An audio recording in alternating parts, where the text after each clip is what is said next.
Sir, the sky's about to crack open. Jack Turner's words barely registered as the spa's front door burst inward, rain lashing the tiled floor, droplets clattering like bullets against the reception desk. A figure in a charcoal silk dress stood there, drenched and defiant, eyes blazing beneath water-dark curls. Claire Hart's entrance wasn't just dramatic. It was an urgent plea wrapped in power. In that pulse-pounding instant, the quiet order of Jack's world snapped free, and everything that followed would hinge on one impossible offer. If this moment has you gripping your seat, hit like, drop a comment, and subscribe so you won't miss a second of Claire and Jack's unforgettable journey. Jack Turner paused mid-fold, the last crisp white towel suspended between his hands, like a question unanswered. Steam curled from the eucalyptus diffuser in the corner, mingling with the soft amber glow overhead, and painting the room in muted gold. Outside, the rain drummed a relentless rhythm on the spa's corrugated metal roof, an undercurrent of urgency that seeped through the walls. He glanced up at the woman who'd strode into his sanctuary unannounced. Claire Hart, CEO of Hartwell Enterprises, rumor had it housed an empire of skyscrapers and boardrooms in that slender frame. Tonight, though, she was elemental water trickling down her silk gown, eyes glittering with something like desperation. "You said you'd be here," she said, voice steady despite the tremor at the edges. Her tone carried a weight that even the spa's padded silence couldn't cushion. Jack folded the towel with deliberate calm. "I am," he replied. "But this isn't a session, is it?" Claire inhaled the silk at her throat, rippling like dark water. She lifted a sleek leather clutch from under her arm and eased it open. Inside lay a thin stack of bills, crisp enough to thicken someone's bank account beyond measure. "I need a night of rest," she said. "I'll pay you $1 million to sit beside me in silence. No touching, no conversation, just your presence." Her words fell in the air like a challenge. Jack's heartbeat ratcheted up, not from greed, but from the audacity of it all. In 15 years of massage therapy, he'd met clients with the strangest requests. Late-night deep rest treatments for exhausted executives, silent retreats for celebrities. But offering a fortune for him to merely exist, that was something else. He slipped the towel onto the oak cabinet, the wood cool beneath his fingers. "You sure you got the right number?" he asked softly. She squared her shoulders. "My people say you're discreet, reliable. I want someone who won't pretend or profit from my exhaustion." Jack studied her profile in the golden light, a high cheekbone here, a pinched jaw there.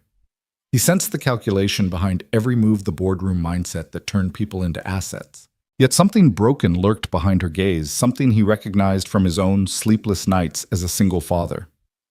Against the swell of rain, he crossed to the cabinet and turned palms open. "I don't sell my presence," he said evenly. "Not for that price. Not for any price." Claire's eyes flickered surprise, then something like grudging respect. The silence stretched long enough for Jack to catch his reflection in the spa mirror. Tired eyes, a trace of salt and pepper in his beard, shoulders braced against a life of carrying more than his share. He wondered if she saw the years in him, the nights spent comforting his daughter Emma after nightmares. Or maybe she just saw a man who refused to bow. "Why not?" she asked, voice low. He leaned back against the cabinet, the grain rough against his shirt.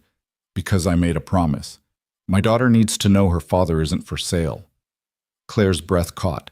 For a heartbeat, the CEO's practiced poise slipped away, replaced by raw urgency. "You don't understand," she said, stepping forward. Water dripped from her sleeves onto the floor. "I can't sleep. Not for a year. My mind, it never stops." Jack's gaze softened. He'd seen that hollow look in the eyes of refugees, war veterans, anyone who chased success only to find emptiness. He wanted to tell her that silence wasn't a commodity, it was a sanctuary. But he'd learned long ago that silence spoke loudest when left unbroken. He straightened, voice calm. "Then find someone who can help you rest without selling your soul." "I'm not that person." Claire's lips curved in a razor-thin line.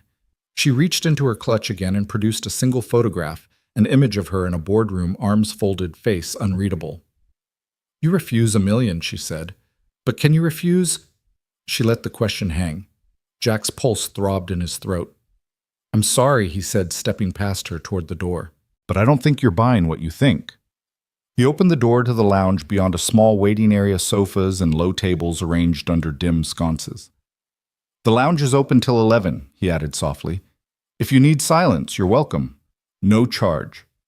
Claire stood framed in the doorway, rain tracing rivulets down her silhouette. The clock on the wall ticked loudly as if marking the moment her world tilted. She swallowed, then nodded once. Sharply, acceptance threaded with something like relief. Jack closed the door behind her. Through the frosted glass, he saw her settle onto a sofa. Posture-perfect, hands folded, eyes fixed on the empty parking lot. No phone. No laptop. Just her and the hush she craved. He returned to the treatment room, folded another towel, but his mind lingered on the image of her alone in the dark. He couldn't explain why he'd offered her the lounge instead of walking away entirely. Maybe because he recognized a desperate need that money couldn't touch. Outside, the rain eased into a steady patter. Inside, the spa's lights glowed warm, harboring a fragile peace. Jack finished his chore, then paused at the spa entrance. He pressed his hand against the cool glass and whispered, "Sleep well." He turned away before she could reply. In that measured act, no grand gesture, no fanfare.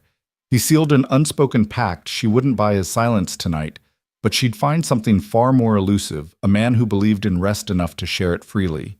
And so under the amber light and the lullaby of rain, their story began not with wealth or coercion, but with a single unwavering no. Claire Hart woke before dawn the next morning, her silk gown damp against the memory of last night's rain. Outside, a pale gray light seeped through the lounge window, turning the steam from her shoulders into mist that hovered in the hush. She sat very still, as if movement might shatter the fragile calm that had settled around her, a calm she had never before allowed herself to feel. She glanced at the empty chair beside her and felt its absence like a physical ache. Jack Turner's refusal and unexpected kindness replayed in her mind, no demand, no performance, just an offer of genuine rest. That simple gesture, offered without an agenda, had cracked open something in her armor. Claire rose and smoothed the folds of her dress, reluctantly accepting that she couldn't simply leave this place behind. She walked slowly to the treatment room door, hand resting on the frame, and hesitated. The amber glow still pulsed warmly within, casting gentle shadows across the tidy cabinets, and soothing scents of eucalyptus and lavender. A place so ordinary, so unremarkable, and yet so utterly alien to her world of skyscrapers and steel. Jack was already there, folding fresh towels with the same deliberate care as the night before. When he looked up, his eyes held no judgment, only quiet acknowledgement. Claire realized it was the first time in years someone had looked at her without assessing the power she wielded. "Good morning," Jack said, voice low and neutral. The steam from the diffuser curled around him, framing his silhouette like a halo of simplicity. "Good morning," she replied, unable to mask the tremor in her tone. She stepped into the room, the overhead lights casting a soft glow on the lines of his face, the hint of fatigue at his jaw. He wore a faded gray polo and well-worn jeans, his clothes as unpretentious as his manner. Claire swallowed. "Thank you. For last night." She paused, shifting her weight. "For the blanket." Jack set the towel down and nodded. He didn't offer to explain. It wasn't his way. Silence stretched between them. Not uncomfortable this time, but rich with possibility. I've never been here before," she admitted, gesturing around the room. "I've never let anyone see me like that. Just exhausted." Jack reached for a fresh towel and began the slow rhythmic folds that had become a kind of meditation for him. "Most people bring their phones or their laptops," he said quietly. "They multitask. They pretend even when they're tired." Claire's gaze dropped to her shoes. Pretend, she echoed, voice barely above the hush. "I've been pretending for so long that I forgot what it felt like not to." Jack folded the towel into a small square, then placed it atop a stack with precise care. "You don't have to pretend here," he said. "This place, it's real. No facades." Claire closed her eyes, letting the words settle. She thought of the boardrooms where she commanded respect, where every smile and nod was a transaction, a performance choreographed to maintain an image. Here, among the beige walls and diffused steam, her title meant nothing. She was simply a woman who couldn't sleep. She lifted her head, her eyes meeting his. "Why are you telling me this?" she asked, voice gentle but firm. "Why not just walk away?" Jack paused as if choosing his next words with the same care he folded his towels. "Because I've been where you are," he said. "I've chased things that didn't fill me up. I've watched money buy everything except what matters most." He looked out the window at the gray dawn, and I know what a person needs when they can't sleep, someone who doesn't expect anything in return. Claire studied him, her analytical mind racing to categorize this man whose life should have been defined by struggle, but instead exuded contentment. She saw a man who built his home with his own hands, who traded prestige for peace, who measured success by his daughter's laughter, rather than a bottom line. "How did you learn that?" she asked, surprised by her own curiosity. He smiled a brief wry curve that crinkled the corners of his eyes. "My daughter," he said simply. "Emma once told me she was proud of my hands because they fix things and I could feel what people needed." He tilted his head. "When money can't fix you, you learn to see what really does." Claire felt something shift inside her, a recognition that all her wealth had never given her that kind of clarity. She wanted to reach out to touch his arm, but hesitated, remembering his rules: no touching unless it meant something real. Instead, she crossed the room and stood before him, her presence filling the space. "I don't know how to stop pretending," she confessed. "I've built everything on performance. If I let go, who am I?" Jack folded the last towel, then set it aside. He turned to face her fully. "You're not the performances you've given the world," he said. "You're someone who deserves rest, who deserves truth. You're someone who deserves to be seen without armor, without expectations." A single tear slipped down Claire's cheek. She brushed it away, chastising herself for the vulnerability, yet grateful for the release. For the first time in years, she let herself feel something other than ambition or fear. She felt hope. Without a word, Jack stepped forward and offered her a plain white spa robe from the cabinet. "Put this on," he said softly. "Then meet me in the lounge. I'll make you a cup of tea." Claire took the robe in her trembling hands. It felt impossibly soft, a tactile promise of something new. She nodded, once turned, and slipped into the lounge, the hem brushing the carpet like a gentle invitation. Jack followed silently, carrying a steaming teapot and 2 mismatched mugs he must have fetched from somewhere in the back. He poured the amber liquid and handed one mug to her. The warmth seeped into her palms, steadying her. They sat side by side on the worn leather sofa, the morning light pooling on the floor. Outside, the rain had stopped, leaving the parking lot glazed like a mirror. Neither spoke. They simply existed in the quiet communion of shared silence. Finally, Claire took a tentative sip of the tea. Its mild sweetness and subtle mint wove around her senses, anchoring her in the present. She set the mug down and exhaled a sound that carried the weight of sleepless nights and endless board meetings. "Thank you," she said, looking at him with a sincerity that needed no embellishment. "For this, for your words, for your silence." Jack offered a small nod, eyes kind. "Rest well," he replied. "And remember, silence isn't empty. It's full of everything you've been too busy to feel." Claire sat back watching him, this man who had shown her that authenticity was more valuable than any paycheck. In the soft morning glow, she realized that their worlds might be different, but their needs were the same. She needed to learn how to be human again, and he needed someone to remind him why he'd chosen this life. As the light brightened and the city beyond the windows woke to another day, Claire felt a flicker of courage. She picked up her mug and took another sip, allowing herself to be present in a way she never had. In that moment, she knew the clash of their worlds was not a barrier, but a bridge, one that would lead her toward a rest she'd long forgotten was possible. Claire's heart awoke to the soft hum of the diffuser, the rhythmic hiss of eucalyptus-scented steam curling into the early morning air like a whispered lullaby. Her eyelids fluttered open against the muted glow of the lounge's wall sconces, and for a moment she lay still, drinking in the unfamiliar comfort of the moment. The plush navy blue sofa beneath her felt impossibly gentle, its cushions molded to the curve of her body. The beige walls and simple wooden cabinet in the corner stood witness to a simplicity she had once dismissed as inconsequential. But tonight, in her exhaustion, it felt like sanctuary. She didn't remember drifting off, only recalling the weight of her own mind, relentless plans, board meetings, fractal spreadsheets, until it finally surrendered in the hush of the spa. The last thing she had seen before sleep claimed her was Jack Turner's back silhouetted in the amber glow as he retreated through the treatment room door. He had offered no words, only a small folded spa blanket, an act so unassuming it had startled her. She'd curled into the throw and fallen asleep in seconds, the promise of peace cradling her. Claire shifted, and the blanket slipped from her shoulders. She reached to readjust it, but her fingers found only fabric. She lifted her arm and felt the thin, textured weave draped across her lap. His kindness lingered in that weight, a reminder that someone cared more about her rest than her resume. She stared at the closed door leading to the treatment rooms. In the deep hush, she wondered what compelled him, this man, who could have walked away to return with a blanket for her comfort. She closed her eyes and let the question drift away like the steam unwilling to disturb the fragile calm. Behind her, the door swung open softly. Claire didn't need to turn. She recognized the quiet tread of Jack's footsteps on the carpet. He paused just beyond the ribbon of light cast from the corridor. The outline of his silhouette was gentle and unguarded, far removed from the filtered images of him she'd sought online after last night's conversation. Jack's eyes met hers, warm beneath the faint constellations of exhaustion she saw there. He crossed the space without a word, carrying a second blanket that matched the first. His movements were deliberate but unhurried, as if time had slowed just for this moment. He knelt beside the sofa, eyes level with her shoulders, and draped the blanket across her back. The fabric fell softly, the edge brushing the nape of her neck.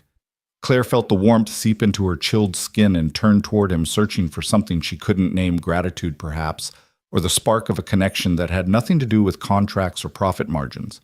She swallowed the lump in her throat, a reminder that she hadn't spoken in hours. Jack gave her a small nod, the kind that acknowledged unspoken truths. He rose and stood in front of her, the steam drifting between them like a bridge. He held out a single paper cup, the kind with ridges and a plastic lid. In it was chamomile tea, mild and honeyed. For the nerves, he said, voice low. Claire accepted the cup, her fingers brushing his. The contact sent a warmth through her chest that had nothing to do with the tea. She lifted it to her lips and sipped, letting the gentle sweetness and soft bitterness root her in the moment. He settled into the chair opposite her, folding his hands in his lap, eyes never leaving hers. They sat in that stillness, connected by the simple exchange of warmth and care. Outside, the sky had lightened to a steely gray, the world beyond the spa preparing for dawn. But inside, they were suspended in a bubble of peace. Claire regarded him, finally finding her voice. "I'm sorry," she began, the words catching on her tongue like fragile paper. "I've never allowed myself to rest like this." Jack tilted his head as if to study her more closely. "You deserve it," he said. "But if you won't accept it, I'll just have to keep offering." She swallowed hard and set the cup on the low table beside her. "Why do you care?" she asked, her tone softer than before. "I'm a CEO. I have everything." Jack's gaze softened and a gentle smile tugged at the corners of his mouth. "Not everything. You have power, sure, but you lost something essential along the way." He paused, choosing his words like the last drops of tea in a cup. "You lost trust in people, in yourself, in rest." Claire's breath caught. His words felt like confession and accusation all at once. She folded her hands on her lap, fingertips brushing against the soft wool of the blanket. The room smelled of eucalyptus and paper, and for the first time in years she felt a stir of vulnerability.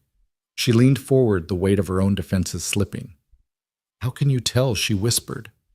Jack's eyes drifted to the cabinet in the corner, then back to her. "Because I've been where you are," he said. "I've stood on stages, heard applause, held titles.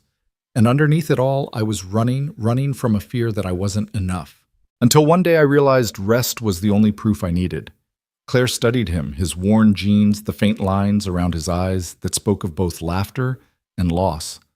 The calm aura he carried like a second skin. In his presence, she felt both exposed and seen, as though the veneer of her life had been faintly polished away to reveal something raw and real. She closed her eyes, leaning back against the cushions. Jack watched her quietly, as if giving her space to breathe. The lounge lights cast soft shadows that danced across the walls. Claire let herself exhale a long, slow release of tension that she hadn't noticed she'd been holding. When she opened her eyes again, Jack was smiling just a little. "You can sleep," he said, knowing there's someone who's glad you did. Claire reached out with one hand and touched his sleeve. He didn't flinch. Instead, he met her gesture with steady calm. She closed her hand around the fabric and let her head fall gently back onto the sofa cushion. Jack rose and moved to the cabinet, retrieving a folded piece of cardstock and a pen. He scribbled a single line in address, and then slipped the note onto the table by her mug. He turned the pen over twice and set both on top, the simple act conveying more kindness than 1,000 apologies. Silently, Jack returned to the chair across from her. He folded his hands again and gave her a nod that spoke of boundaries and respect. Claire watched him memorizing the lines of his profile, the quiet strength radiating from his posture. In the silence that followed, Claire let herself drift. Her eyelids grew heavy, and the steam's gentle hiss became a lullaby. She heard the soft click of the cabinet door as Jack stepped away, leaving her in the hush. The blanket at her shoulders felt like a shield against her own doubts. She curled into it, sipping the last of her tea, and whispered, "Thank you." Jack's voice came from just beyond the glow of the diffuser, soft enough to meld with the steam. "Rest well, Claire." And with that, she closed her eyes, surrendering to the deep, healing quiet. Outside, dawn was breaking, but inside the spa lounge, time had given way to something more precious. Midnight mercy granted by a man whose presence cost him nothing, and yet offered her everything she had forgotten how to accept. Claire Hart arrived at River Wellness Spa just as the sun was lifting over the city skyline, painting the pavement in strokes of pale gold. The door chimed softly when she entered, and Jack Turner looked up from behind the reception counter as if he'd sensed her presence before she spoke. He was wiping down the maplewood desk, the towel moving in slow, deliberate strokes that reminded her of calm waves on a tranquil lake. She closed the door behind her and peeled off her damp silk coat, revealing a crisp white blouse and dark wash jeans, her armor repurposed for this uncharted territory. Jack's eyes held a silent question, and Claire nodded once, offering neither apology nor explanation. She crossed the small lobby, the scent of lavender and mint drifting around her like a gentle invitation, and took the seat opposite him. "Good morning," she said, voice steady but carrying an undertow of urgency. No mention of money, no request for a session. Jack paused, placing the rag onto the counter. He leaned forward, elbows resting on the smooth surface, gaze soft but unflinching. "Morning," he replied simply. Claire's heart pounded in her chest. She studied his profile, the strong line of his jaw, the faint stubble shadowing his cheek, the kindness in his eyes that made her feel both seen and still. She took a breath and met his gaze. "I came back," she said. "Not for a treatment." Jack nodded as though that made perfect sense. "I didn't expect you to return," he said quietly. She leaned back, folding her hands in her lap. "Why wouldn't I? I need answers." He watched her intently as though weighing every word she might speak. The spa's muted light filtered through frosted glass panels, casting a soft glow that splayed across the room in gentle patterns. "I want to know," Claire continued, "why you won't accept my money." Jack's gaze drifted to the steam rising from the diffuser behind him, mingling with the afternoon air in lazy spirals. He turned back to her, voice calm. "I told you last night I don't sell my presence." Claire pressed her fingertips into the palms of her hands, collecting courage in the silence. "That wasn't enough," she said. "I need more than a slogan. I need to understand." Jack rose and moved to a nearby cabinet, extracting 2 paper cups and a kettle from a low shelf. He set them on the counter and flicked the switch on a small tea station. The hum of the kettle filled the pause between them. Claire watched him measure loose-leaf chamomile with quiet precision. She realized he treated each action like an intentional ritual, not a rote chore. He poured steaming water into the cups, the fragrant scent rising in soft plumes. Returning to his stool, Jack handed her a cup, the heat warm against her fingers. He cradled his own. "I made a vow," he began, eyes on the swirling tea. "A vow to my daughter, Emma." Claire's throat tightened at the name. Emma. She pictured a small girl with curious eyes, images she'd conjured from the few details Jack had shared. She took a slow sip, letting the mild sweetness ground her. Jack continued, voice gentle. "When Emma was 5, I promised her that she would always know who her father is by his choices, never by his paycheck. That night, when you offered me $1 million, you weren't just offering money. You were offering a price for my silence and a chance potentially for her to think her dad could be bought." Claire felt her chest constrict. She folded her cup into her palms, aware of its fragility. "I didn't think of it that way," she whispered. "I thought I was helping you." Jack tilted his head, studying her face. I know you did, he said slowly, but help comes in many forms. Your money could have fixed 1,000 problems except the one you couldn't buy, rest that comes from trust. Claire studied the rim of her cup. She remembered the cold steel of boardroom tables, the glint of investors' eyes measuring her worth, the forced smiles in corporate gala photographs. She wondered when she had last felt trust, real trust, between two people, unfiltered. She glanced up at Jack, voice raw. I've never had that kind of help, she admitted. I've always solved my problems with resources and leverage. I was raised to believe vulnerability was a liability. Jack listened, expression open. When she finished, he set his cup on the counter and stood. He gestured toward the spa entrance. Walk with me, he offered. Claire rose, following him through the frosted doors into the spa's inner corridor. The treatment rooms lay quiet. Doors closed, lights off, as though the world beyond had paused out of respect. They walked side by side, footsteps muffled on the plush carpet. Jack stopped at a door marked Aroma Room and turned to her. I want you to see something, he said, letting the door swing inward. Inside the walls were painted a deep, calming green. Soft rugs lay atop the floor, and aromatic diffusers lined the shelves, each labeled with a simple intention, letting go deep sleep quiet. Mind. A single chaise lounge sat in the center, its linen upholstery pristine. Claire stepped inside and ran her fingers along the chaise's edge. It was straightforward, functional, but it exuded a serenity that her penthouse suite had never known. She inhaled deeply, the scent of lavender and sage enveloping her. Jack watched her quietly, then spoke. This room exists because people pay me to guide them through silence, to hold space for their unrest. But you don't need a guided silence. You need someone who doesn't expect a production. Claire turned to him, eyes glistening. And you? What do you expect? Jack stepped closer, lowering his gaze to meet hers. I expect nothing, he said simply, except maybe that you'd let yourself rest again. Claire closed her eyes, the weight of his words pressing into her like rain on thirsty soil. She felt tears slip down her cheeks, not from sadness, but from relief that someone understood her deepest exhaustion. When she opened her eyes, she saw Jack's gentle smile. Thank you, she whispered, voice thick, for showing me. He nodded, then held out his hand. Come back tomorrow, he said softly. No charge. No promises. Just rest. Claire placed her trembling hand in his. In that simple grasp, a gesture without transaction, she felt the fragile threads of her defenses begin to unwind. Outside, the city pulsed with its usual rhythm, but inside the spa's quiet corridor, time seemed to slow, honoring the space they'd created. She nodded once firm. I'll be here, she replied. Jack released her hand and stepped back, letting her find her way. Claire lingered for a moment, breathing in the stillness of the aroma room before turning to leave. As she crossed the lobby, she glimpsed his silhouette behind the reception desk, watching her go with a look that was neither pity nor judgment, but something far rarer, genuine warmth. Outside, the sun had climbed higher, warming the pavement.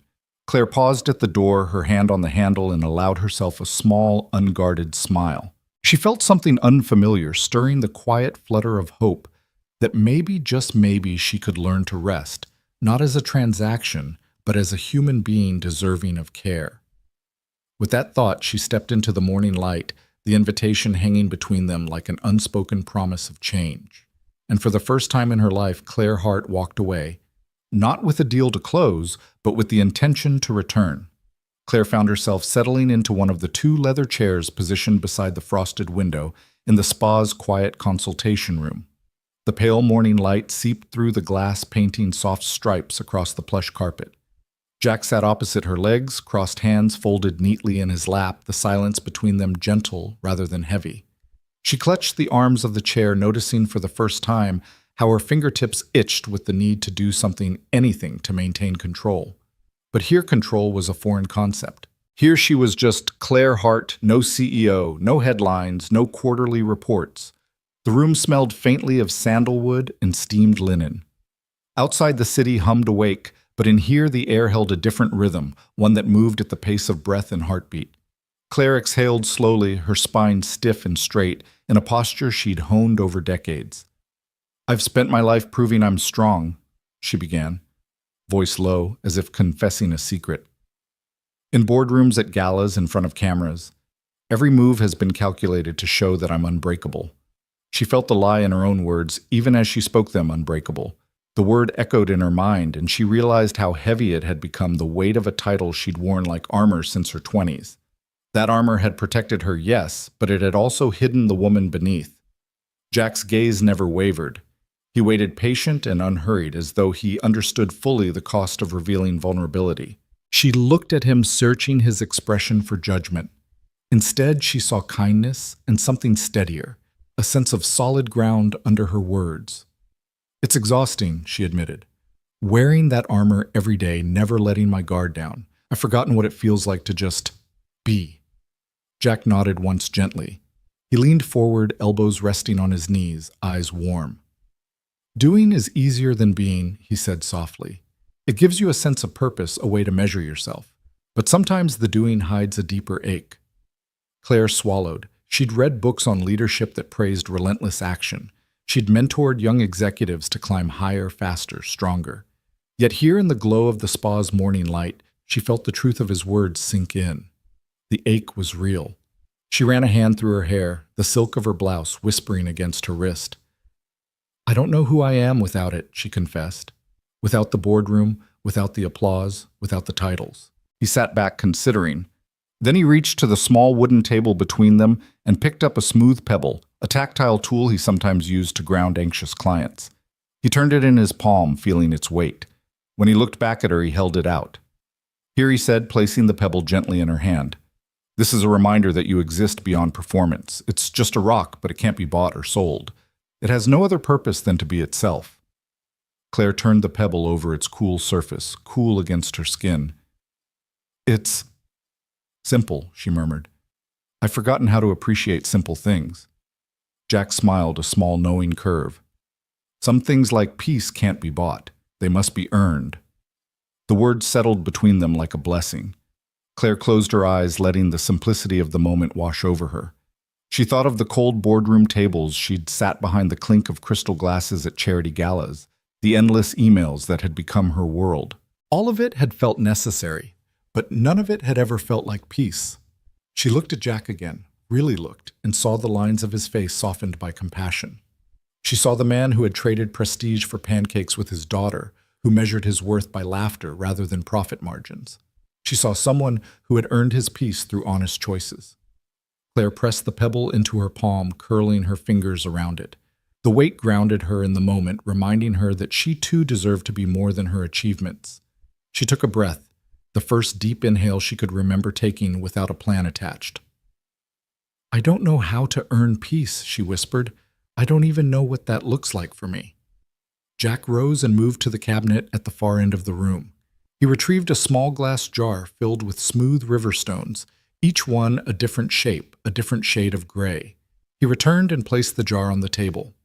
"Pick one," he invited. "Each stone can represent something you want to reclaim. Rest, honesty, presence, whatever you need." Claire hesitated, then dipped her hand into the jar. Her fingers brushed across several until she settled on one that fit snugly in her palm, its surface mottled and warm. She held it up, studying the patterns etched by time.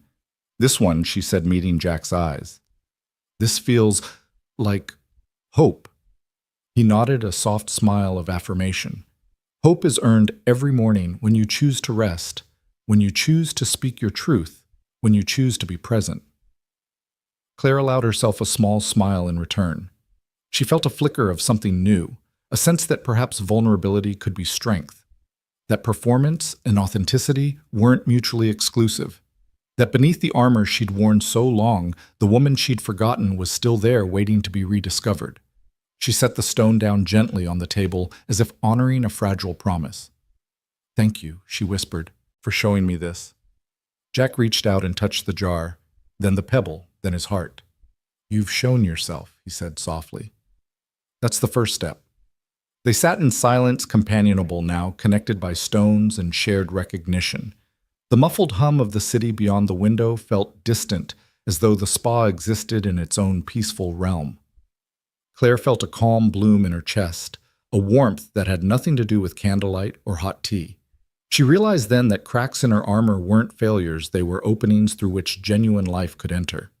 She thought of her responsibilities waiting in her penthouse suite board members, expecting her decisions, media, clamoring for her sound bites. None of that mattered in this room, bathed in soft light and honesty. Claire leaned back, shoulders relaxing for the first time in years. She breathed in the scent of sandalwood, the promise of quiet. She looked at Jack, gratitude shining in her eyes. I think I'm ready to start breaking my armor one piece at a time. Jack's smile was steady, his presence unwavering. And I'll be here, he said. Every time you need to remember that peace has to be earned, not bought. Claire nodded, feeling the fragile seed of trust take root. She might not know exactly where this journey would lead, but for the first time she felt the courage to find out. In that stillness, she glimpsed the woman beneath the title, the woman who had been waiting to come home to herself. The diner's neon sign buzzed like a lullaby, painting the vinyl booths in flickers of pink and teal as Claire slid into the corner seat opposite Jack. They'd chosen the Midnight Spoon for its honest charm, formica tables, black and white checkered floor coffee brewed strong enough to rip away insomnia and pies that smelled of summer orchards. A waitress in a faded denim apron dropped menus before them, already knowing their order. Jack flashed a quick smile. 2 slices of peach pie, please. Black coffee for me, tea for you. Claire nodded, glad for the simplicity. No boardrooms here, no investors waiting. No walls lined with awards, just a small-town diner humming with low conversation and the clatter of dishes. She settled back against the booth, the leather cool against her silk blouse, and watched Jack take in the familiar scene with a contented ease. When the pie arrived, 2 generous wedges nestled on white plates, steam curling around plump, syrupy fruit. Jack reached across and offered Claire the first forkful. She closed her eyes at the sweetness, the buttery crust flaking just so, and felt a soft warmth bloom in her chest. It's perfect, she murmured. He chuckled, spooning his own bite. He leaned back, gaze drifting to the neon glow dancing across the ceiling. I couldn't resist, he said. Peach is honest, it doesn't try to be something it's not. Claire smiled at his metaphor, then set down her fork and studied him. In this soft light, he looked at ease in a way she'd never seen him, in the spa's ordered calm. Here among ketchup bottles and sugar dispensers, she felt a kinship she hadn't anticipated. You've told me a bit about Emma, she ventured, her voice low against the diner's chatter. But not much about you before the spa life. Jack's smile softened and he spread a hand over the formica tabletop. It wasn't always quiet, he began. I used to work in finance, big bank corner office, nameplate on the door, the whole package. Claire's breath caught. He too had known that world. She leaned forward. You left that behind. He nodded. Spoon poised midair. I made good money. Enough to buy a nicer house, a new car every few years. I could have kept climbing that ladder. He took a slow sip of coffee, letting the bitterness anchor his words. But one night, after a particularly brutal quarter, I came home to find my daughter's bedroom incomplete. She'd climbed into a makeshift bed I'd cobbled together with leftover wood because I'd spent the bonus on the car. She looked at me with those big eyes and said, Daddy, I miss my bed. He paused, brushing his thumb across his mug. That was the moment I realized prestige doesn't build a home. Claire's throat tightened. She pictured a child's disappointment and felt a pang of shared regret. She too had sacrificed small moments for grander illusions. Jack continued, voice gentle. So I sold the car, traded the condo for a fixer-upper, and spent months building her room from scratch. Every board, every nail I did myself. It wasn't just carpentry, it was penance, and it was love. He looked at Claire, eyes clear. Then I opened this spa using what I learned from hospitality to help others find rest. I wanted to create a place where people could heal without feeling they owed something in return. Claire laid a hand atop his. That's incredible, she said, voice soft. I can only imagine how hard that must have been, walking away from security, from recognition. She swallowed, remembering the ease with which she'd once traded authenticity for achievement. I've never allowed myself that kind of risk. Jack shook his head. Risk is relative. Leaving behind money that didn't matter to me felt safer than living a lie. He paused and gestured at her pie. Your turn. Claire lifted her fork and took a bite, savoring the way the peaches melted against the crust. She exhaled slowly, the act of eating suddenly intimate. When I was a child, she began, my father used to say, vulnerability is weakness. He oversaw everything in our lives, school friendships, dinner conversations down to the smallest detail. If I ever showed emotion, he'd correct me as if I'd broken a rule. She set her fork down, swirling the amber syrup on her plate. I grew up believing strength meant never letting anyone see you bleed. Jack listened without interrupting his expression, a steady harbor. Claire met his gaze, her own eyes glossy. I carried that into my career. I curated every smile, every handshake, every speech. I thought if I was flawless, I'd never be hurt. She reached for her tea, the warmth, the balm. But somewhere along the way, I forgot that strength isn't the absence of pain, it's how you face it. Jack nodded, his hand covering hers. It takes courage to admit that, he said.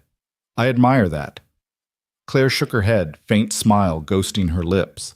I admire that you found the courage before you reached my age. She paused, then met his eyes fully. Thank you for sharing your story. Her voice cracked, but in that vulnerability she found an unexpected freedom. Jack squeezed her hand gently. Your scars don't make you weak, Claire. They make you human, and that's the greatest strength of all. Claire closed her eyes, letting his words settle like sunlight after a storm. When she opened them, she saw only kindness reflected back. The diner around them continued its morning symphony. Plates scraped, coffee machines hissed, voices murmured. But here in their booth, time slowed, shaped by honesty. She leaned forward and placed her forearms on the table. I've spent so long hiding behind projections of power that I forgot how to connect. Her gaze softened. But here with you, it feels real. Jack's smile was gentle. That's because it is. Real doesn't come from perfection. It comes from showing up imperfectly, honestly. Claire drew a breath and let it out in a quiet laugh. I've spent years chasing a version of myself that I thought the world wanted, but I'm starting to think that version was someone I barely knew. Jack reached across and lifted a fragment of crust with his finger, dipping it into the leftover syrup and offering it to her. Claire took it, their fingers brushing once more. She tasted the sweetness and nodded. I think I'd like to know the real me again. He returned the gesture with another bite. And I'm here to remind you, he said, that you're worth more than any title. You're worth truth. Claire felt a surge of gratitude and something deeper hope that stretched beyond the diner's neon glow and into the life waiting outside. She sipped the last of her tea, letting its warmth carry her promise. She would learn to be vulnerable. She would unearth the woman beneath the armor, and she would earn not by the peace she so desperately needed. As they rose from the booth, plates cleared and minds lighter, Claire realized that this shared moment, pie and truth, was more transformative than any boardroom victory. It was a turning point, a seed planted in honest soil, ready to grow into a life defined by presence rather than performance. And for the first time in a long time, she felt ready to let it bloom. Claire Hart stepped out of her car into the cool afternoon air, hand clasped around Zoe's small one. The 6-year-old's bright pink sneakers scuffed the pavement as they crossed toward the spa's blue front door. Zoe's curls bounced with every step, and her eyes were wide with curiosity. She'd never been inside a day spa before, only playgrounds and school assemblies. Claire paused at the entryway, smoothing the front of her blouse, and glanced down at Zoe. You ready? She asked, voice gentle. Zoe beamed. I want to see Mr. Jack, she declared as if sharing a secret. Mommy said he's really nice. Inside the spa smelled of eucalyptus and rain-washed wood. The soft hum of the diffuser and the muted trickle of an indoor fountain greeted them like an old friend. Claire led Zoe past the reception desk where Jack Turner looked up with that calm, welcoming smile she'd come to rely on. Claire, he said, voice warm, tucking a towel behind the counter. And this must be Zoe. Zoe ran forward and threw herself into Jack's leg arms, winding around his knee. Jack knelt, arms sweeping wide to embrace her. Zoe giggled when he lifted her gently and spun her once, an ocean of delight in her laugh. Claire watched her heart softening at the sight. Jack set Zoe down and she took his hand as if they'd been friends forever. Jack guided her to the lounge sofas, the leather cushions worn in where countless guests had settled. Zoe climbed up and crossed her legs like a little diplomat. Claire stepped back into the reception area. The low light pooled at their feet, and beyond the lounge window, traffic drifted by like slow currents. She inhaled deeply, aware of the gentle quiet that had become a refuge in her life. Jack motioned for Claire to join them.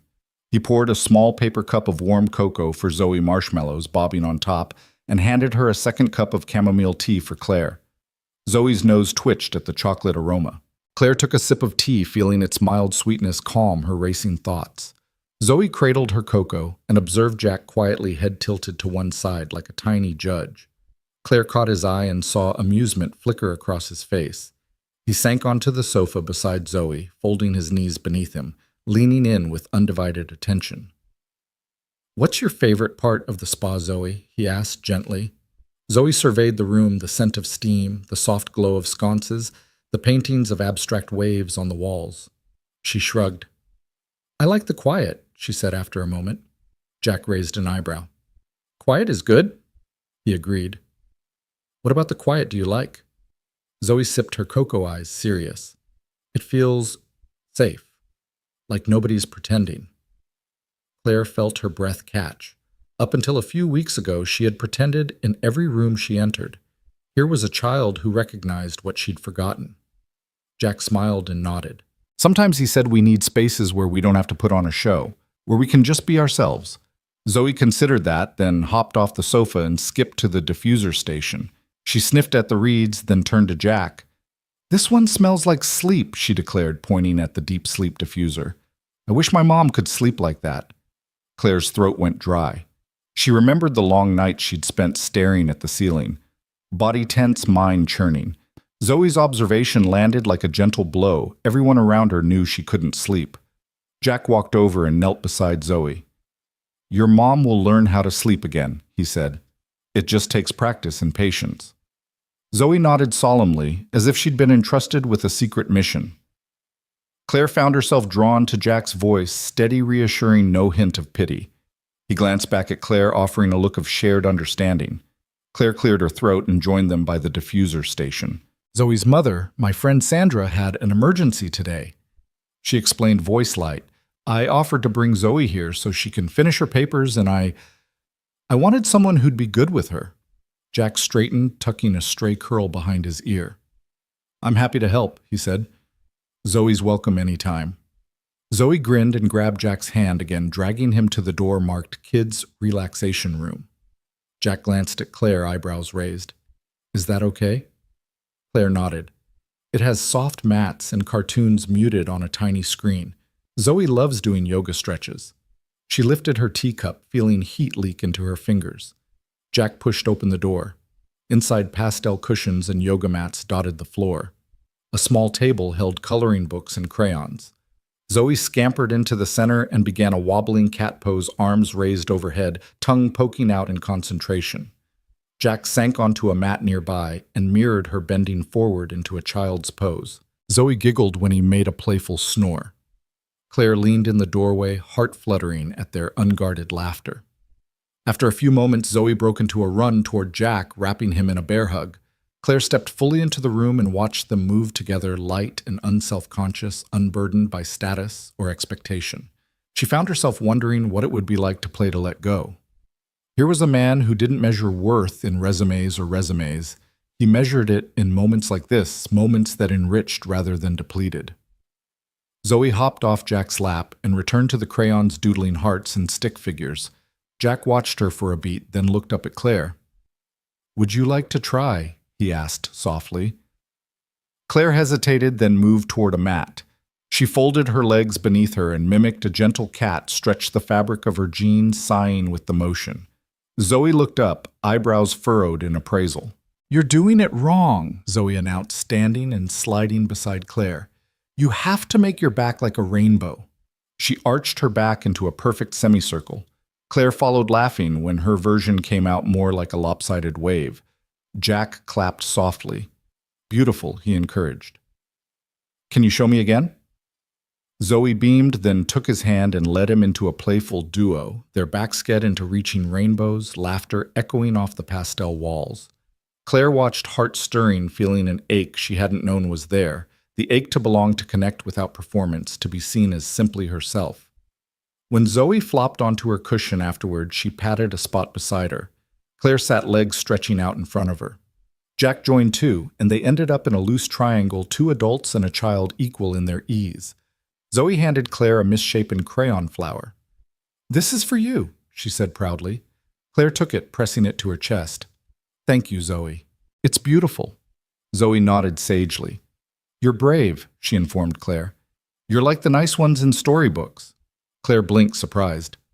"Brave," she repeated. Zoe patted her hand. "Yeah, you brought me here and you're trying new things. Brave is doing things that scare you." Claire met Jack's gaze and he smiled a warm, proud curve. She realized that Jack had never asked her to be anything other than herself, and in that acceptance she'd found her own courage to step beyond the boardroom, beyond the armor, into something messy and honest. The three sat in companionable silence, then crayon drawings and forgotten pretenses strewn around them. Sunshine filtered through the blinds, painting the room in soft stripes. Claire closed her eyes, inhaling the scent of crayons and eucalyptus, allowing herself to linger in the quiet miracle of the moment. Zoe yawned and stretched. "I think I should go home now," she said. "Mommy will be okay?" Claire rose and took Zoe's hand. She gave Jack a look of deep gratitude, words shining in her eyes.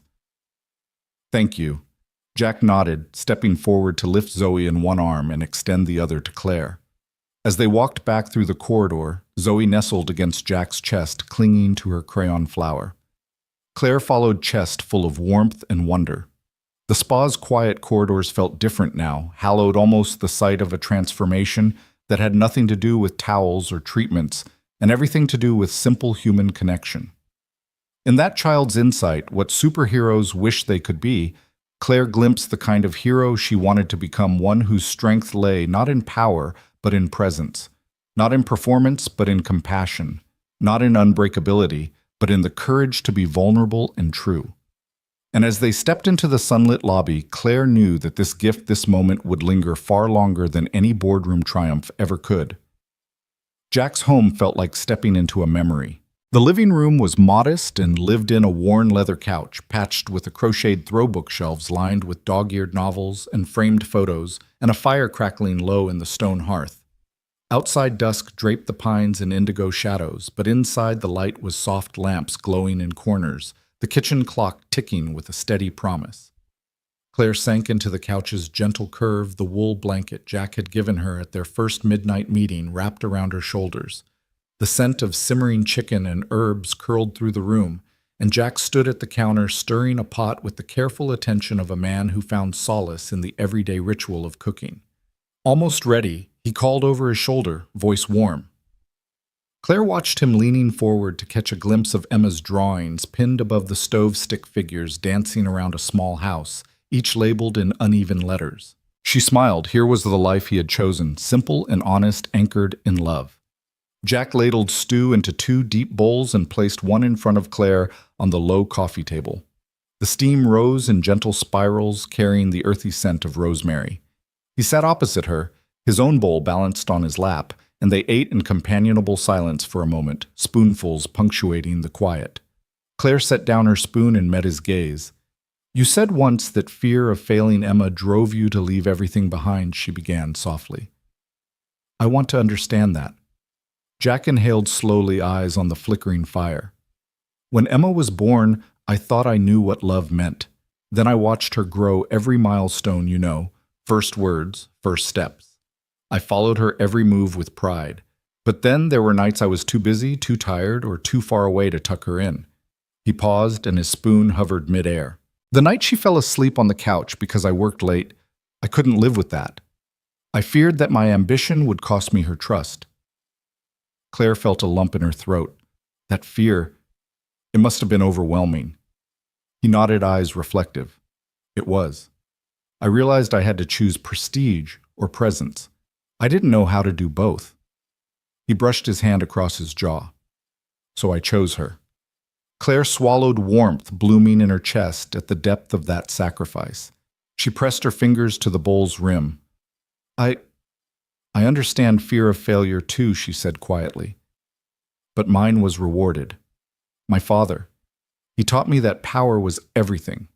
He'd tell me, 'You control the room or the room controls you. Never let them see your fear.'" Jack listened, spoon resting in his lap. Claire closed her eyes and remembered her childhood home, marble floors, hushed hallways. Her father's voice coldly precise as he lectured her on stock options and merger strategies. He groomed me to be his successor, she continued. I learned to perform strength because vulnerability meant weakness. But I never learned how to mourn, how to be broken, how to let someone in when I hurt. She paused, mind drifting to the night she'd cried herself to sleep in her penthouse, the city lights mocking her loneliness. I thought strength meant carrying every burden alone, she whispered. Until I met you. Jack leaned forward, elbows on his knees, gaze earnest. No one should carry everything alone. We need others to share the weight. Claire met his eyes, tears glistening. She felt walls she'd spent decades building beginning to crumble. I never let anyone share the weight, she admitted. And then I got good at pretending I didn't feel it. Jack set down his bowl and moved to kneel before her on the hearth's stone edge, warming his hands by the glow. Showing pain doesn't diminish strength, he said softly. It reveals it. Claire studied his face illuminated by the fire. Unspoken empathy shone in his eyes, a mirror to her own fears. She placed a hand on his shoulder. Thank you, she said, voice raw, for giving me permission to be human. He offered a small smile. Permission you already had. He reached into his pocket and brought out a small wooden music box engraved with Emma's name. He opened it and a gentle melody filled the room. Emma gave this to me for Father's Day last year, he said. She said it reminded her of lullabies. Claire's breath hitched at the sweetness of a child's gift. She watched him close the lid, the music halting like a held breath. She's lucky to have you, she said, voice catching. Jack's expression softened. I'm the lucky one. She taught me more about love than any boardroom ever could. Silence settled between them, rich with shared understanding. Claire realized how rare it was to speak so freely without calculation. Here in the glow of home and hearth, she discovered that trust grew in moments of honesty, not in orchestrated gestures. Claire reached into her bag and retrieved a worn leather journal. She opened to a blank page and pushed it toward Jack. Your turn, she said with a shaky laugh. Ask me a question. He smiled, lifting the journal. What holds you up when you feel like you might fall? Claire traced the leather cover with her fingertips. She closed her eyes, summoning the memory of her mother's hug on the day she graduated college, the echo of laughter in a sunlit garden where she'd once dared to dream. Love, she wrote. The right kind of love. The kind that doesn't demand perfection. Jack read the words and nodded. That's brave. Claire opened her eyes. I'm learning, she said, that walls kept me safe, but they also kept me lonely. Jack reached out and took her hand. We're here, he said, to help each other come down from those walls. Claire let her hand rest in his warmth, spreading through her fingers. She felt the fragile trust they'd woven in quiet evenings, a tapestry of confessions, kindness, and shared scars. The fire crackled, sending sparks dancing into the hearth, and Claire realized that in revealing her wounds she had found a way to heal. As the clock ticked softly and the stew cooled between their bowls, Claire closed her journal and leaned back, shoulder to shoulder with Jack. Outside the pines whispered in the night breeze, and inside, two hearts sat open, no longer armor-clad, but tender and alive. Claire Hart's phone buzzed just as she was pouring a second cup of chamomile tea in Jack's kitchen. The late evening quiet wrapped around them like a blanket, and for a moment she hesitated, her thumb hovering over the screen, reluctant to break the calm. The caller ID read board office, and she felt a flutter of dread. Jack's eyes met hers across the counter, concern softening his features. She pressed accept, and her heartbeat hammered in her ears as Charles's voice slithered through the line. Good evening, Claire, he said, smooth and cold. I trust you received my little reminder. Claire's pulse quickened. What do you mean? A slow chuckle. The photo. Claire, your board has seen it. You and your massage therapist. Quite the scandal. Don't think they'll wait long before asking questions about your judgment, both personal and professional. He hung up before she could respond, leaving her staring at the blank screen as if it had betrayed her. Jack stepped closer, wrapping a hand around her shoulder. She exhaled, voice tight.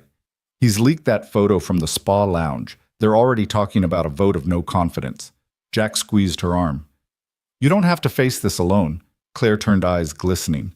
I've spent my life controlling perceptions. Now my personal life is under a microscope. She set the empty teacup down with a soft clink. They're going to paint me as reckless. I'll lose my seat. Jack drew in a steadying breath. Then let them see the real you. The boardroom the next morning felt colder than any spa treatment room she'd ever entered. Marble floors gleamed under fluorescent lights, and around the long table faces she'd once counted as allies now looked wary, distant. Charles sat at the head, arms folded, a smirk playing at his lips. Reports of a dropped share price flickered on the wall monitor like a death knell. Claire stepped to the front, heels clicking against the floor, and met their eyes with her own steady gaze. "I'm aware of the photo," she began, voice carrying across the silent room. "Yes, that was me in a spa lounge seeking rest after months without sleep." A murmur ran through the board members. Claire let it rise and fall before continuing. "I will not apologize for prioritizing my well-being." One director cleared his throat. "But Ms. Hart, did you seek professional advice? This could jeopardize the company's reputation." Claire's pulse stuttered, but she held firm. "My well-being is not a liability. It's a necessity. If leadership means never admitting vulnerability, then we've redefined strength poorly." She paused, letting the weight of her words settle among them. "I won't step down because taking care of myself proves I understand resilience and that I can lead by example." Jack stood at the back of the room, arms crossed, his presence a silent show of support. Claire caught his eye once, and she drew courage from the warmth in his glance. Charles Rowe's voice slick. "You're romanticizing burnout as bravery. The board needs someone invulnerable." "Invulnerable," Claire interrupted softly, "is invisible. People follow leaders they trust, not leaders who never fall." She stepped closer to the table's edge. "We've weathered market dips before. We'll weather this too. I'm not hiding behind a facade. I'm owning my humanity, and I expect nothing less from the teams I lead." Silence swallowed the room. Then one by one nods appeared.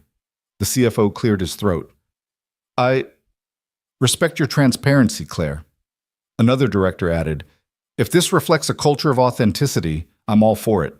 Even Charles's smirk had faded, replaced by a tense tightening of his jaw. Later, Claire and Jack emerged from the building into the bright morning sunlight. Reporters swarmed like bees, cameras clicking. Claire squared her shoulders and raised a hand in a gentle wave. Jack slipped beside her, offering a steadying presence. A microphone thrust forward, and she inhaled deeply. "Good morning. I'm Claire Hart, CEO of Hartwell Enterprises. Yesterday, a private moment of mine was shared without my consent. I won't hide it or pretend it didn't happen. What happened was real. What matters is what we do next." She let her gaze sweep over the lenses and recorders. "I've learned that strength grows from honesty. I'm not walking away from this role. I'm here fully present, fully human, and fully committed to our shared future." The press corps erupted into questions, but Claire answered each with the same quiet confidence. Jack stood just behind her, nodding when she thanked a reporter and listening when she promised a follow-up interview about employee wellness initiatives. When the microphones finally lowered, Jack slipped an arm around her. "You were brilliant," he murmured. Claire leaned into him, relief mingling with resolve. "Thank you for standing by me." He pressed a kiss to her temple. "Always. And now they see what I saw all along, a woman who leads with integrity, not illusions." As the crowd dispersed and she climbed into the car, waiting to take her home, Claire knew the board's whispers had changed. They no longer spoke of scandal or weakness, but of a leader who refused to hide. In owning her story, she had protected her legacy and shown that true power lies in transparency, not control. Claire Hart stood at the floor-to-ceiling window of her penthouse, the city sprawling below like a glittering circuit board she once believed she could control. In her hand was a worn leather-bound box, the kind her father had given her on her 21st birthday, its hinges faintly creaking as if reluctant to reveal their secrets.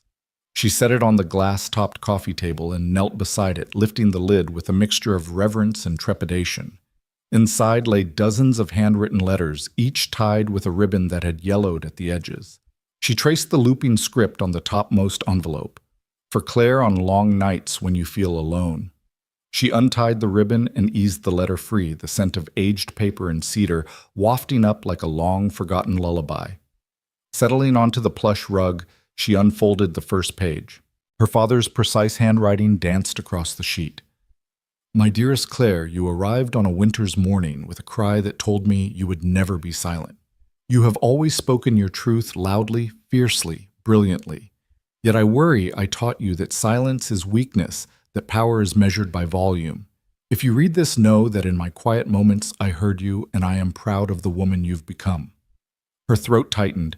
She remembered his portrait in the boardroom's stern jaw, steady gaze, but never imagined the warmth in his words. Tears pricked her eyes as she glanced around the room. Sleek furniture, abstract art, the steady hum of the metropolis. All symbols of success, all once vital to her identity, now felt as distant as echoes in an empty hall. She stood carrying the letter to the writing desk by the window. The late afternoon light tinted the pages gold as she smoothed them against the grain of oak. A second letter followed. I regret the walls I built around you. I believed vulnerability was a trapdoor, but I see now it is a gateway to connection. I wish I had taught you that strength can live in softness.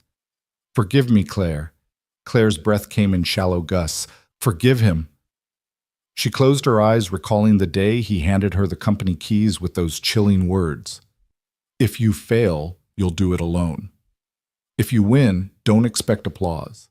In that moment, she had resolved never to fail, never to need anyone, never to rest. It had been a lonely triumph. She fingered the ribbon of a third letter. When you felt forgotten in the boardroom, no, I never forgot you. I just feared that sharing my pride would weaken your resolve. Now I see that love is not a liability, it is the greatest asset. Claire let out a sob she hadn't welcomed in years.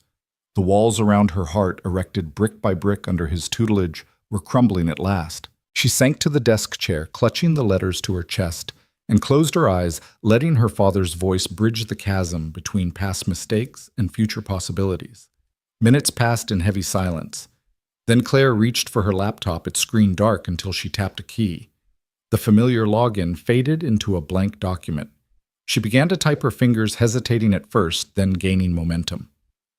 I have spent my life chasing what I believed mattered: titles, wealth, influence. Yet every accolade has reminded me how hollow success feels without purpose. My father's letters have shown me that legacy is not built on balance sheets, but on hearts touched and lives changed. She paused, staring at the blinking cursor.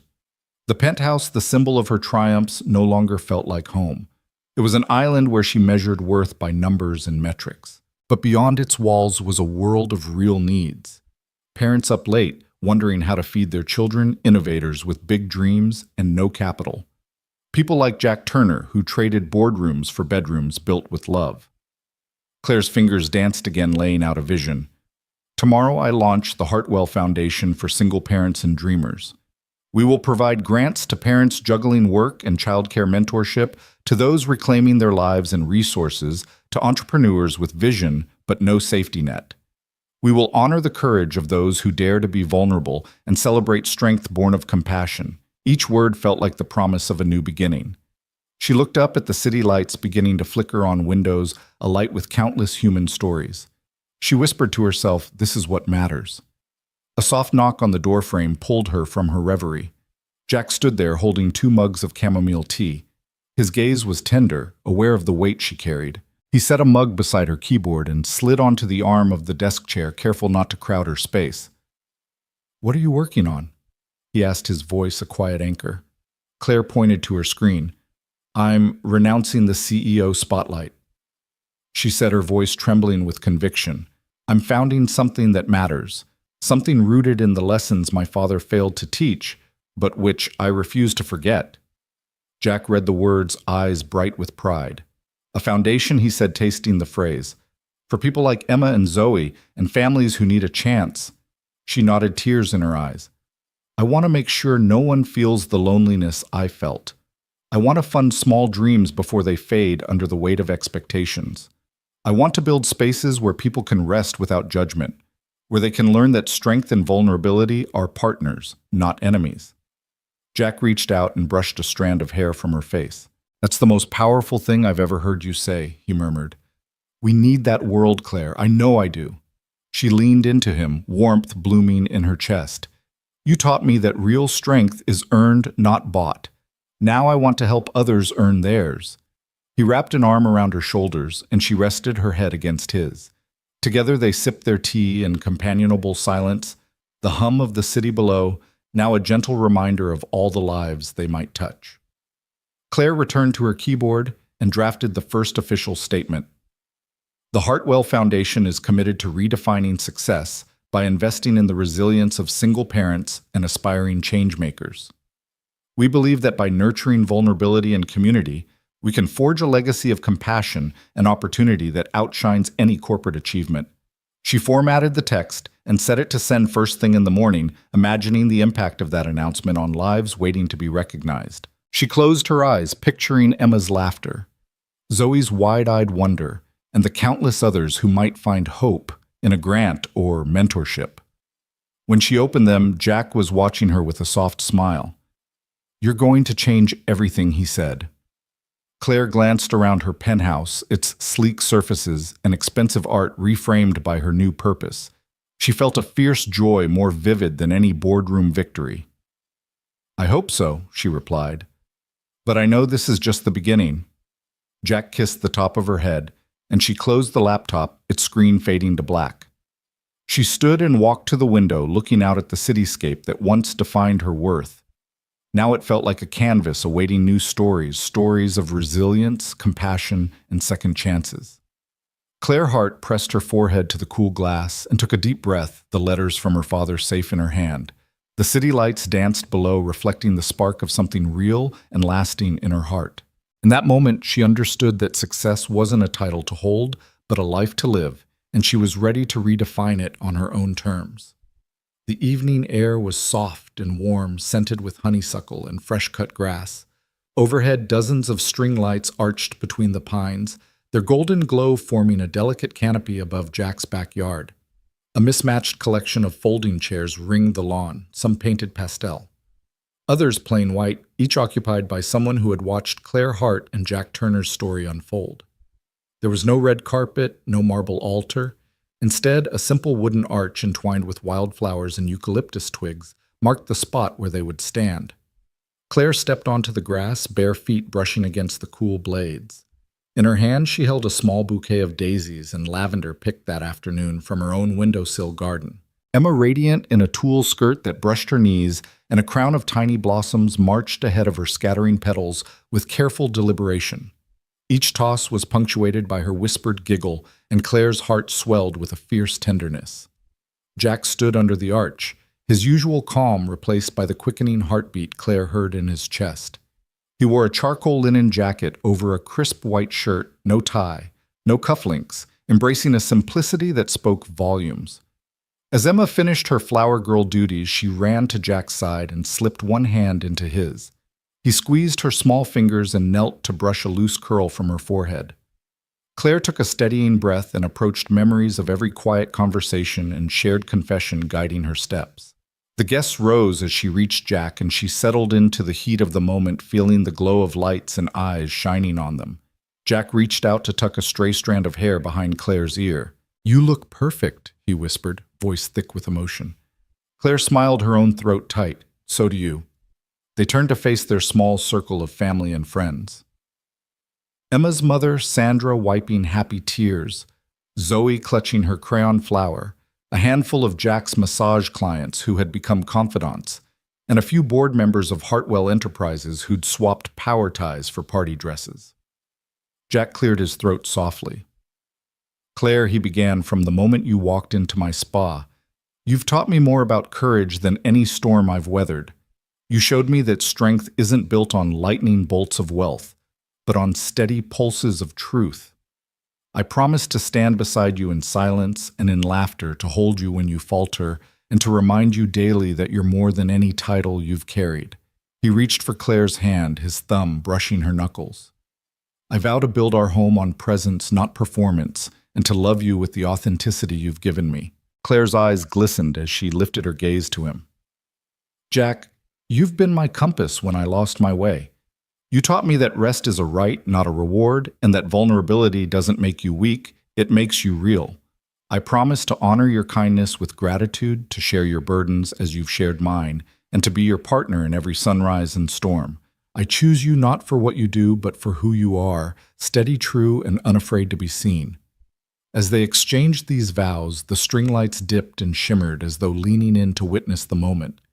Emma watched them solemnly, then tugged on Jack's sleeve. He knelt and whispered something that made the little girl giggle before she scampered back to her mother. When Claire slipped the simple silver band onto Jack's finger, everyone erupted into applause, gentle and genuine, as if each clap carried a blessing. Jack then placed a matching ring on Claire's hand, his touch steady and reverent.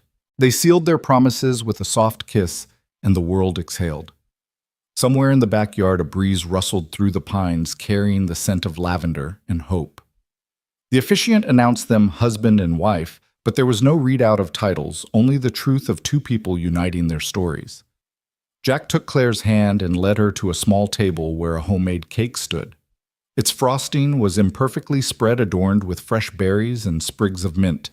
They cut the first slice together, fingers brushing, and fed each other bites in playful defiance of ballroom formality. Laughter bubbled between them, sweet as the sugar on their lips. Emma hopped onto a low bench and declared, "This is the best wedding ever." Zoe nodded beside her, nodding vigorously, her crayon flower bobbing with each emphatic motion. Claire caught Jack's eye and raised her eyebrows in mock exasperation. "You turned our special day into a children's theater," she teased, but her smile was full of love. Jack shrugged, grinning. "They're the heart of this moment." As dusk deepened into a velvet blue, fairy lights twinkled like distant stars. Jack reached into his pocket and pulled out a battered harmonica. He cleared his throat and played a tender melody they had first heard on that rainy night when Claire confessed her armor had cracked. His notes drifted through the trees, weaving around the guests, and Claire pressed her head against his shoulder, feeling the music in her bones. When the last note faded, Jack set the harmonica aside and extended his hand. "May I have this dance?" he asked softly. Claire accepted, rising from the bench. They swayed slowly in the circle of light, their bodies sinking in a rhythm that had been built through countless conversations and shared cups of tea. There was no choreographed routine, no spotlight, just the dance of two people who had found their way back to trust. Sandra joined Emma and Zoe nearby, the three of them spinning in a clumsy waltz of their own design. Claire glanced over and laughed, tears sparkling in her eyes. She turned back to Jack, feeling gratitude for every moment that led them here. He leaned in, voice low. "I love you," he murmured. Claire closed her eyes, savoring the weight of those words. "And I love you," she replied. "More than any chapter I've ever written." They stood entwined under the lights until it felt like time had folded inward. Guests drifted toward them, offering hugs and congratulations. Claire's former board members embraced her with genuine warmth, remarking on the power of authenticity. Jack's clients cheered as Zoe presented them with fresh petals, a final flourish of childhood blessing. When the last guest departed, promising to return with casseroles and stories, Claire and Jack remained alone, the backyard silent, except for the echo of memories they carried. Jack picked up Emma, whose eyelids drooped from excitement and sugar. Claire draped a cozy blanket over their shoulders, the three of them huddled together on the bench. Claire looked around at the string lights above and the forgiving night sky beyond. She pressed her cheek against Jack's and whispered, "This is home." Jack kissed the top of her head and answered, "Home is where we show up, not where we perform." Emma stirred and looked between them. "Can we have cake again tomorrow?" she asked sleepily. Claire smiled. "Yes, but maybe in the morning with waffles." Jack chuckled and kissed Emma's forehead. "It's a deal." As they sat under the lights, Claire felt a gentle certainty settle in her chest. Tonight wasn't the fairy tale she once imagined. It was something richer, an honest wedding built on presence, compassion, and the unwavering promise to be seen. And in that quiet backyard beneath a canopy of light and love, Claire and Jack began the rest of their lives exactly as they'd always wanted together, unguarded and wholly themselves. Claire Hart leaned against the frosted windowpane, her breath fogging the glass in gentle swirls as the first flakes of the season drifted down from a leaden sky. Below the backyard of Jack's cottage was a tableau of white pine branches, bowed under the snow's weight string lights, twinkling like constellations against the gathering dusk. Inside, the air hummed with warmth and laughter. Emma Turner sat at the low coffee table, legs crossed beneath her, a chipped mug of hot cocoa cradled in her small hands. Her cheeks glowed pink from sugar and cold, and wisps of steam curled from the surface of the milk chocolate swirl. She raised the mug in a toast to her mother, sweet cocoa lips parting in a grin. Claire joined in, lifting her own cup of spiced apple cider and savoring the quiet joy of the moment. Behind them, the television played footage from that morning's ribbon-cutting ceremony, the grand unveiling of the Hartwell Foundation's new Family Resource Center. A row of chairs lined the entrance, seated with single parents and Dreamer Fellows entrepreneurs whose fledgling ideas now carried seed funding and mentorship. Claire watched herself on screen standing at the podium, scarf loosely draped around her neck, olive green coat buttoned against the chill, speaking into a mic with a resolve that felt both foreign and wholly right. "We stand here today," her recorded voice declared, "not to celebrate profit margins, but to champion the quiet courage of those who dare to build when the world tells them they can't." On either side of her, Jack beamed in a navy peacoat, Emma perched on his hip, tiny gloved hand wrapped around the scissors handle. As the ribbon fell and the crowd applauded, Claire felt her heart swell, not from success, but from purpose. A light rap at the door drew Claire's gaze back to the cottage. Jack turned from the hearth where a fire had crackled low and opened the door to a soft snowfall drifting in. Zoe stood framed in the doorway, cheeks rosy, holding a plate of freshly baked cookies. "I thought we'd need snacks for cocoa refills," Zoe announced, stepping inside and placing the plate on the table. She peered at the screen behind Claire and broke into a wide smile. "That was your foundation, right?" "It looks amazing." Claire nodded, brushing a falling curl behind her ear. "Thanks to everyone who believed in it, including you, Zoe. You reminded me who needed to be seen." Zoe hopped onto the arm of the couch and offered Claire a cookie. "And look how happy Emma is." Emma giggled and took Zoe's hand, pulling her close for a hug. Claire watched the two of them, childhood companions bound by innocence and imagination, and felt the irreplaceable gift of belonging. Jack returned from the entryway, closing the door against the cold. He draped a soft wool shawl over Claire's shoulders and nestled beside her, wrapping an arm around her waist. "You did it," he whispered. "You built something more than a legacy. You built a home for dreams." Claire rested her head against his chest, listening to the steady beat that had become her compass. She thought of the penthouse windows she once looked out of, framed by glass and steel, distant from the people whose lives she wanted to touch. Here snowflakes fell against the pane like silent prayers, and inside every note of laughter, every offered scarf, every shared mug of warmth was testament to a different kind of miracle. The television shifted to interviews with Foundation Fellows.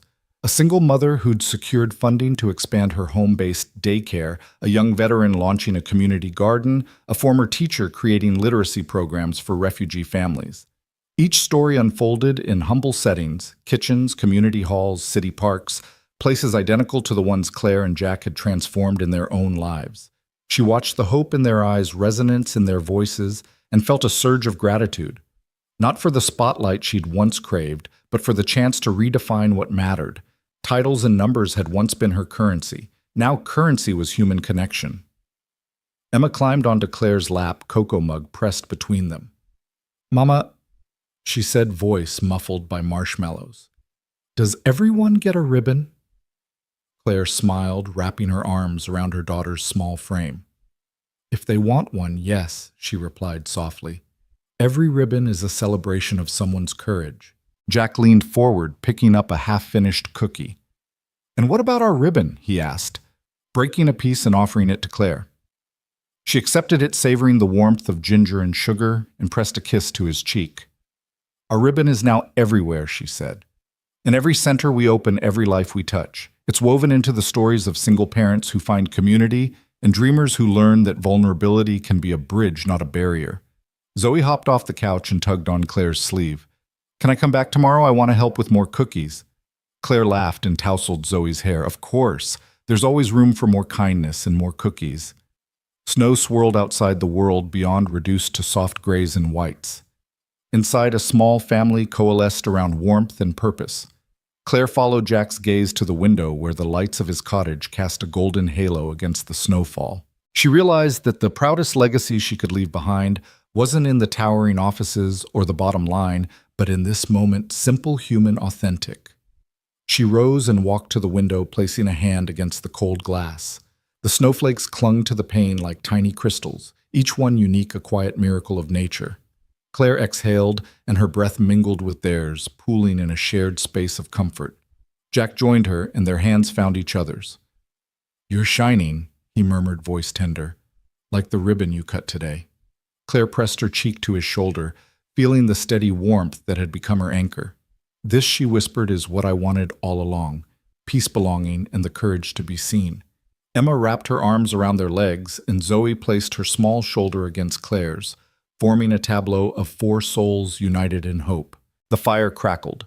The kitchen clock ticked in perfect time, and beyond the window the snow fell like blessings. Claire closed her eyes, letting the moment sink in. She would remember this night, the laughter of children, the scent of cookies and cocoa, the glow of lights against the snow, and the quiet knowing that true miracles often come softly in acts of presence rather than performance.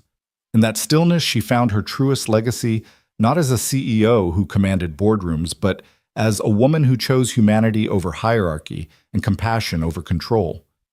And for the first time in her life, she understood that choosing peace was the greatest triumph of all.